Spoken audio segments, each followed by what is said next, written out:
Simon & Schuster Audio presents The House of the Scorpion by Nancy Farmer. Read by Raul Esparza. Youth, 0 to 6. Chapter 1. In the beginning. In the beginning there were 36 of them. 36 droplets of life, so tiny that Eduardo could see them only under a microscope. He studied them anxiously in the darkened room. Water bubbled through tubes that snaked around the warm, humid walls. Air was sucked into growth chambers. A dull red light shone on the faces of the workers as they watched their own arrays of little glass dishes. Each one contained a drop of life. Eduardo moved his dishes one after the other under the lens of the microscope. The cells were perfect, or so it seemed. Each was furnished with all it needed to grow. So much knowledge was hidden in that tiny world. Even Eduardo, who understood the process very well, was awed.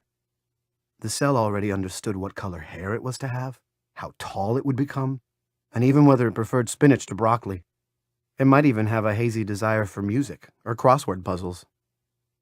All that was hidden in the droplet. Finally, the round outlines quivered and lines appeared, dividing the cells in two. Eduardo sighed. It was going to be all right.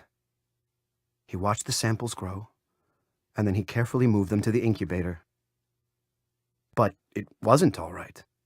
Something about the food, the heat, the light was wrong, and the man didn't know what it was. Very quickly, over half of them died. There were only 15 now, and Eduardo felt a cold lump in his stomach. If he failed, he would be sent to the farms, and then what would become of Ana and the children, and his father, who was so old? "It's okay," said Lisa, so close by that Eduardo jumped. She was one of the senior technicians. She had worked for so many years in the dark, her face was chalk white, and her blue veins were visible through her skin. "How can it be okay?" Eduardo said. "The cells were frozen over 100 years ago. They can't be as healthy as samples taken yesterday." "That long?" the man marveled. "But some of them should grow," Lisa said sternly. So Eduardo began to worry again, and for a month everything went well. The day came when he implanted the tiny embryos in the brood cows. The cows were lined up, patiently waiting. They were fed by tubes, and their bodies were exercised by giant metal arms that grasped their legs and flexed them as though the cows were walking through an endless field. Now and then an animal moved its jaws in an attempt to chew cud. Did they dream of dandelions? Eduardo wondered. Did they feel a phantom wind blowing tall grass against their legs? Their brains were filled with quiet joy from implants in their skulls. Were they aware of the children growing in their wombs? Perhaps the cows hated what had been done to them, because they certainly rejected the embryos. One after another, the infants, at this point no larger than minnows, died, until there was only one. Eduardo slept badly at night. He cried out in his sleep, and Ana asked what was the matter. He couldn't tell her. He couldn't say that if this last embryo died, he would be stripped of his job. He would be sent to the farms, and she, Ana, and their children, and his father, would be cast out to walk the hot, dusty roads. But that one embryo grew until it was clearly a being with arms and legs and a sweet, dreaming face. Eduardo watched it through scanners. "You hold my life in your hands," he told the infant. As though it could hear, the infant flexed its tiny body in the womb until it was turned toward the man, and Eduardo felt an unreasoning stir of affection. When the day came, Eduardo received the newborn into his hands as though it were his own child. His eyes blurred as he laid it in a crib and reached for the needle that would blunt its intelligence. "Don't fix that one," said Lisa, hastily catching his arm. "It's a Mateo a la Gran. They're always left intact." "Have I done you a favor?" thought Eduardo as he watched the baby turn its head toward the bustling nurses in their starched white uniforms. "Will you thank me for it later?"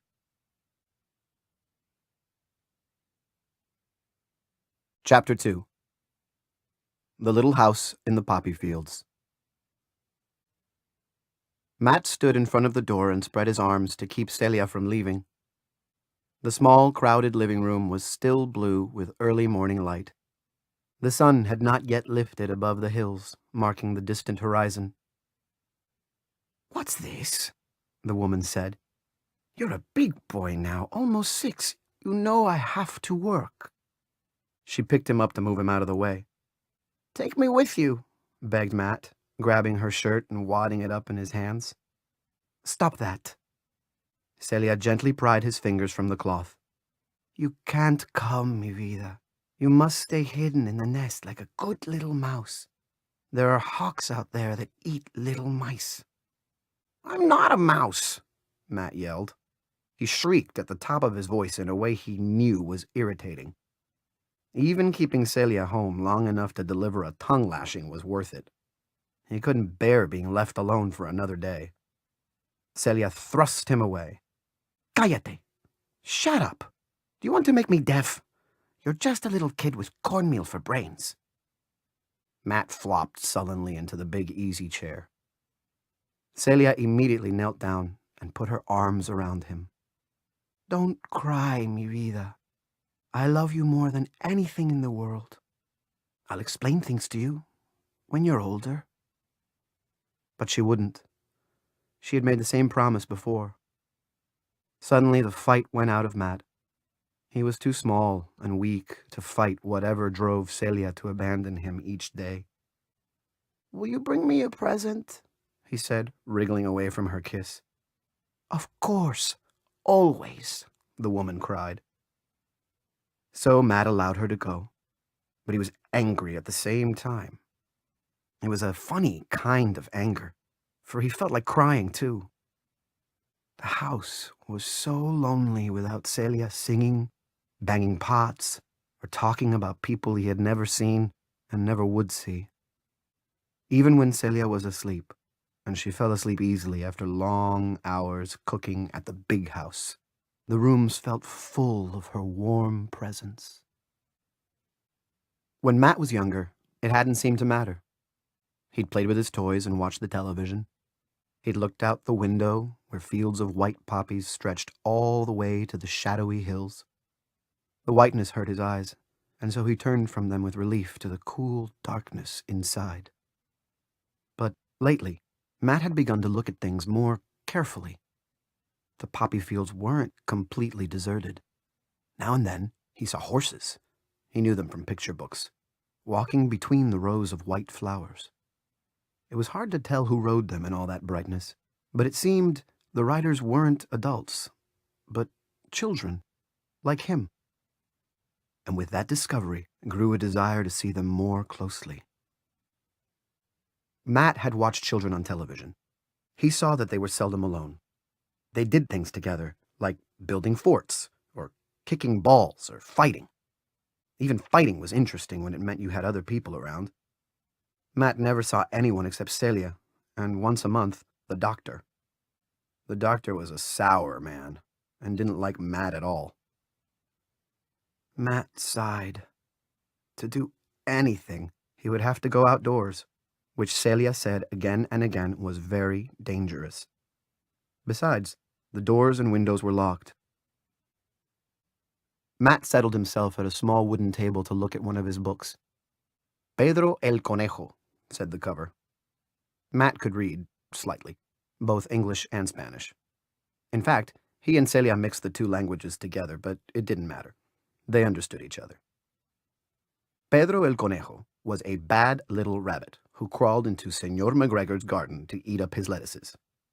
Señor McGregor wanted to put Pedro into a pie, but Pedro, after many adventures, got away.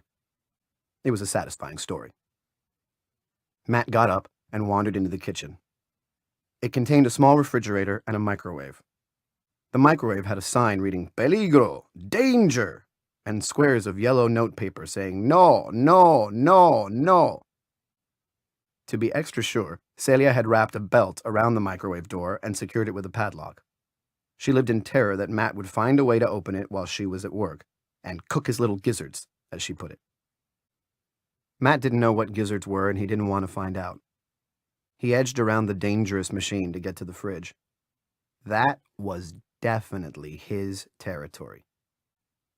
Celia filled it with treats every night. She cooked for the big house, so there was always plenty of food. Matt helped himself to sushi, tamales, pakoras, blintzes, whatever the people in the big house were eating. And there was always a large carton of milk and bottles of fruit juice. He filled a bowl with food and went to Celia's room.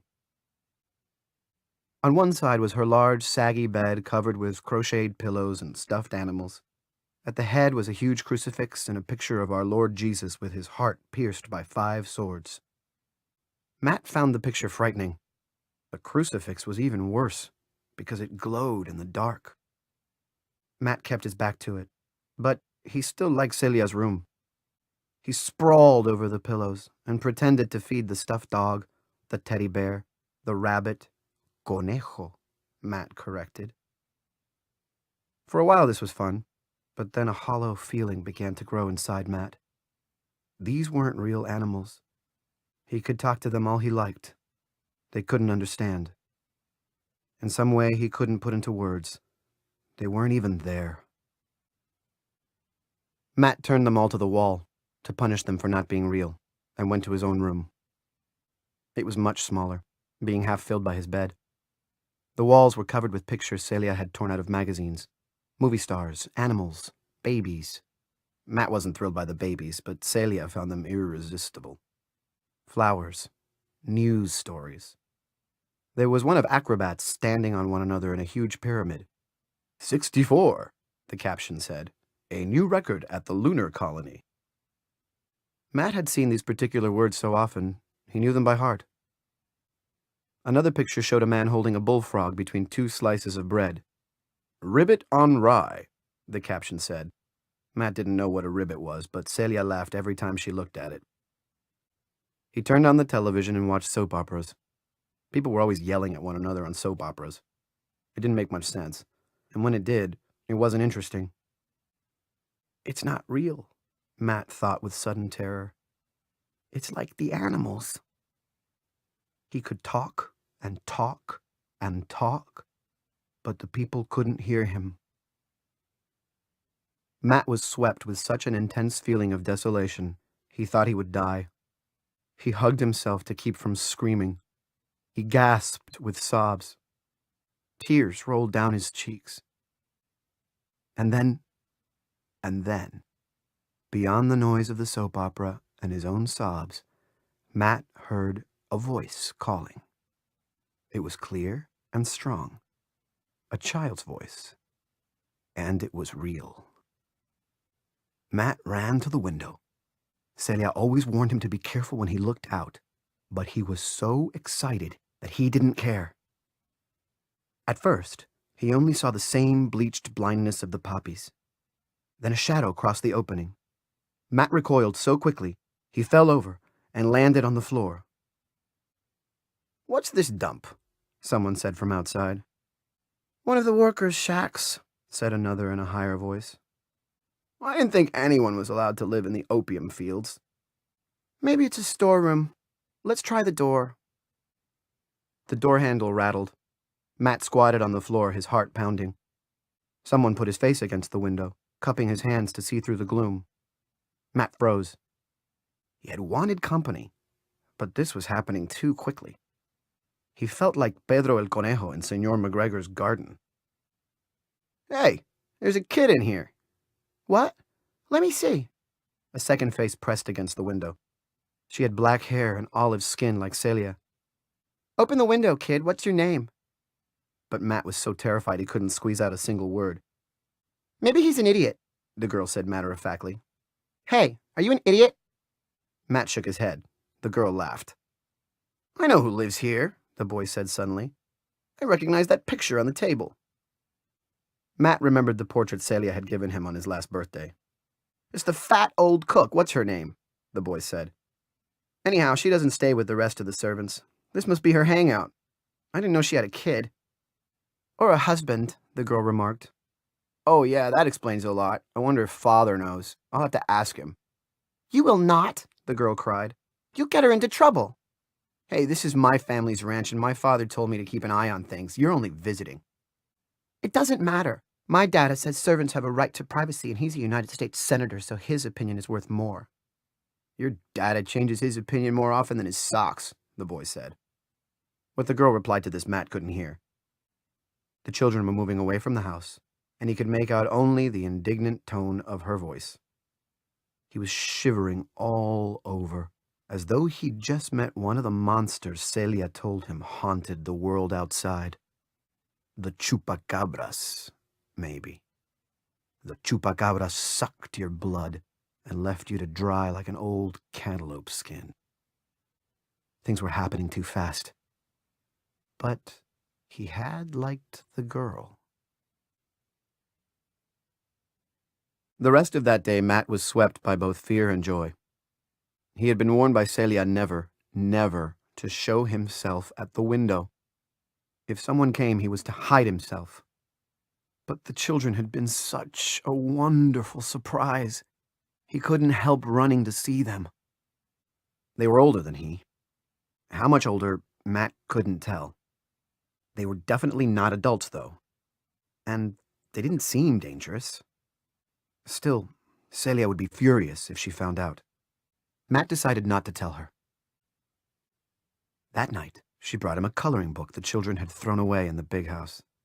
Only half of it had been used, so Matt spent a pleasant half hour before dinner using the stubby crayons Celia had brought on other occasions.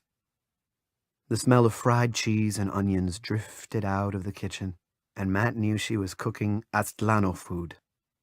This was a special treat. Celia was usually so tired when she returned home, she only heated up leftovers. He colored in an entire meadow with green. His crayon was almost gone, and he had to hold it carefully to use it at all. The green made him feel happy. If only he could look out on such a meadow, instead of the blinding white poppies. He was certain grass would be as soft as a bed and smell like rain. Very nice, Chico, said Celia, looking over his shoulder. The last fragment of crayon fell apart in Matt's fingers. Que lástima. I'll see if I can find more in the big house. Those kids are so rich they wouldn't notice if I took the whole darn box, Celia sighed. I'll only take a few, though. The mouse is safest when she doesn't leave footprints on the butter. They had quesadillas and enchiladas for dinner. The food sat heavily in Matt's stomach. Mama, he said without thinking, tell me again about the kids in the big house. Don't call me Mama, snapped Celia. Sorry, said Matt. The word had slipped out. Celia had told him long ago that she wasn't his real mother. The children on TV had mamas, though, and Matt had fallen into the habit of thinking of Celia that way. I love you more than anything in the world, the woman said quickly. Never forget that. But you are only loaned to me, mi vida. Matt had trouble understanding the word loaned. It seemed to mean something you gave away for a little while, which meant that whoever loaned him would want him back. Anyhow, the kids in the big house are brats. You better believe it, Celia went on. They're lazy as cats and just as ungrateful. They make big messes and order the maids to clean them up. And they never say thank you. Even if you work for hours making special cakes with sugar roses and violets and green leaves, they can't say thank you to save their miserable little souls. They stuff their selfish mouths and tell you it tastes like mud.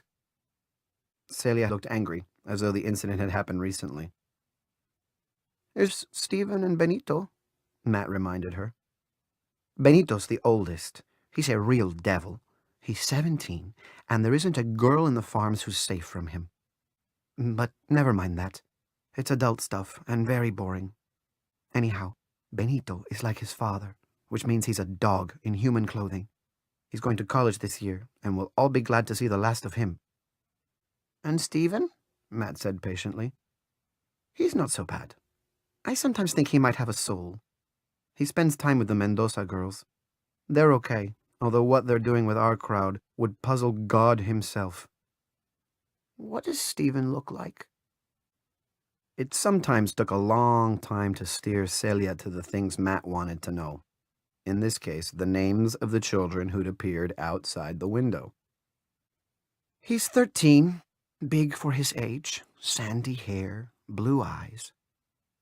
That must have been the boy, thought Matt.